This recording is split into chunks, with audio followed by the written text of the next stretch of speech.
ચાલો મારે ગાય દોવાની હું જાઉં છું અત્યારે ઘરે ગોંડલથી. ધમભાઈ આવતા છે હાલીને હજી, તો ધમભાઈ હાટું આપણે શરબત લેતા જાય, લીંબુ શરબત.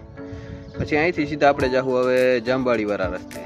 જામબાડી રસ્તે હું નીકળી ગયો છું. જો નવા પુલિયા બન્યા છે ત્યાં આપણે ભૂંદરામાં જઈડા. જો આ એરિયા ઢગલો એક ભૂંદરા હતા. આ એરિયા આંકડો આપણે જડી ગયો તો માળા કરી નાખી. જામબાડી વટી ગયા અને કોમુબેનને એ સોડા લઈ આવ્યા, તો હવે અમે સોડા ઠપકાર છીએ, ઠંડી ઠંડી સોડા. ત્યાં મેવાસાના પાટિયા પાછા પૂગ્યા, થાકી ગયા. કીધું અહીં સિંગ સોડા ખાઈ લઈ તો કંઈક થોડીક એનર્જી આવી જાય પાછી હાલવાની. દાદા મોરનું પીછું ચડી ગયું જોવો, સરસ મજાનું. જય જલારામ બાપા. અમે તો 3:30 વાગે ઠેઠ પૂગ્યા હાલી હાલી, પૂરા ઠાક્યા હતા. તો ઘરે જતી વખતે આવા પોપટ જોયા. હવે જો અમે બેસી ગયા ટુકડામાં 40 માં સીધા ગોંડલ. તો ધમભાઈને બસ સ્ટેન્ડ ઉતારીને હું ભાગી ગયો. તો જો ખાઈ પીને હું જવું વાળી.